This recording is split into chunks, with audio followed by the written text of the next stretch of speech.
मौत के साथ दावत, छोटी सी कहानी में आपका स्वागत है।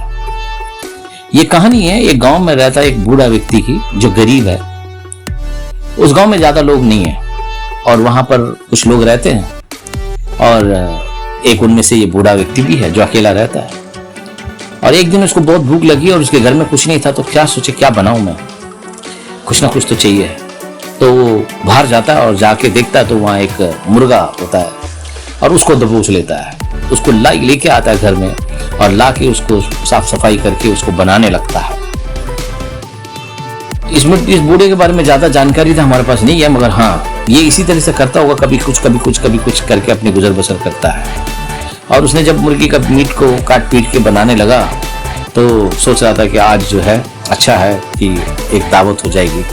इतने में दरवाजे पे खटखटाने की आवाज आई और जब दरवाजा खटखटाने लगा तो वो बूढ़े को डर लगने लगा कि उसको लगा कि ये जो मुर्गे का जो मालिक है वही आया है, अब ये क्या करे। तो थोड़ी देर तक चुपचाप रहा, मगर फिर वो खटखटाना बंद नहीं हुआ, वो लगातार खटखटाता रहा। फिर उसने आवाज दिया अंदर से बूढ़े ने, तो कौन है? बाहर से आवाज आई, मैं आया हूँ ईश्वर। ईश्वर? प्रभु? प्रभु कौन? परमेश्वर, गॉड। ओ गॉड, आप मेरे दरवाजे पे क्या चाहिए आपको? कहता मैं तुम्हारे साथ भोजन करने आया हूँ, मुझे बहुत भूख लगी है और तुमने चिकन बनाया, मुझे खुशबू आ रही थी, इसलिए मैंने सोचा कि तुम्हारे यहाँ पे आ जाता हूँ और आके बैठ के तुम्हारे साथ दावत करता हूँ। कहता हाँ मैं चिकन तो बना रहा हूँ मगर आप नहीं आ सकते अंदर। तो प्रभु ने पूछा क्यों? क्योंकि आप सबको एक बराबर नहीं समझते हो। आप किसी को बहुत ज्यादा पैसा देते हो, किसी को भिखारी बना देते हो, किसी को कुछ दे देते हो, किसी को कुछ भी नहीं देते हो। आप पक्षपात करते हो और मैं पक्षपात वालों के साथ में बैठकर खाना नहीं खा सकता और इसलिए मैं आपके लिए दरवाजा नहीं खोल सकता।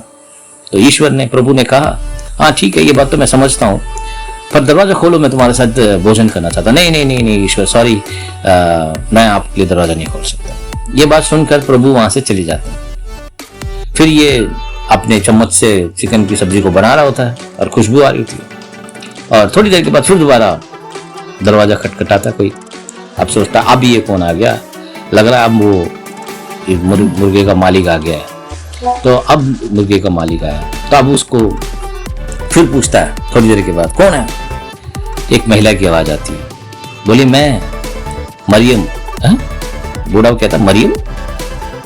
कौन मरियम? मैं यीशु मसीह की माँ मदर मेरी। ओ मदर मेरी, बताइए कैसा आना हुआ आपको? आप मेरे घर पे मेरे पास क्यों आए हो, क्यों खटखटा रहे हो? कहती मुझे भूख लगी है, मैं सोच रही थी कि तुम्हारे पास आऊं और बैठ कर तुम्हारे साथ चिकन की सब्जी खाऊं, खाना खाऊं। कहता नहीं, आपको अंदर आने की जरूरत नहीं है और ना मैं आपके दरवाजा खोलूंगा, क्योंकि आप भी ऐसी हो, आप भी पक्षपात करते हो, किसी को ज्यादा किसी को कम, किसी के लिए कुछ बहुत ही ज्यादा करते हो, किसी को बहुत ही कम देते हो। मैं आपके साथ पक्षपात नहीं कर सकता, आप पक्षपात करते हो और मैं आपके लिए दरवाजा नहीं खोल सकता। तो मदर मेरी सुनकर चली गई, उसने कुछ बोला नहीं। फिर ये अपना चिकन की सब्जी उब्जी बना के अपने प्लेट में डाल के खाने ही जा रहा था, इतने में दरवाजा खटखटाने लगा। फिर दोबारा बोला कौन? अब कौन आया? कहता मृत्यु, मौत। ओ क्या चाहिए तुम्हें? बोला मैं तुम्हारे साथ खाना खाने आया हूँ, दरवाजा खोलो मेरे लिए। कहता पहले पूछता है, बोला अच्छा आप वही मृत्यु हो ना जो किसी के साथ पक्षपात नहीं करते हो? बोला मृत्यु ने बोला हाँ मैं किसी के साथ पक्षपात नहीं करता। ठीक है वेट करो।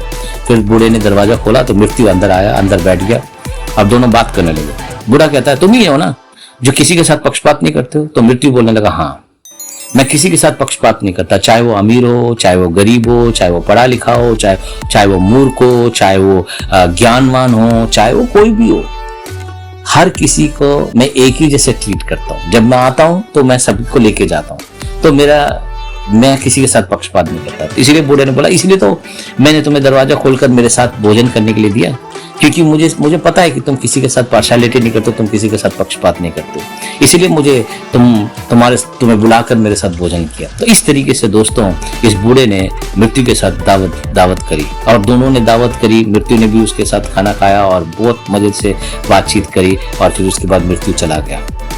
इस कहानी से हम लोग क्या सीखते हैं? सीखने के लिए कुछ नहीं है, सीखने के लिए नहीं है, ये हमें समझने के लिए है कि एक मृत्यु है जो सभी के पास आएगा, एक ना एक दिन आएगा और सभी को बराबर ट्रीट करता है। उसके लिए कोई बड़ा कोई छोटा नहीं है, सभी ने उसका सामना करना है, कितना भी अमीर क्यों ना हो, कितना ज्ञानवान क्यों ना हो। अपनी पूरी जिंदगी उसने महलों में बिताया होगा, बड़े बड़े राजा बड़े बड़े विद्वान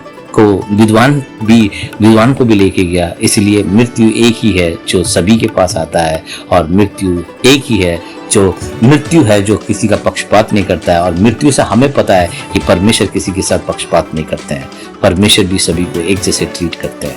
और इस कहानी से हम यही सीख सकते हैं कि मृत्यु एक सच्चाई है और वो एक ना एक दिन सभी को उसका सामना करना है। Thank you.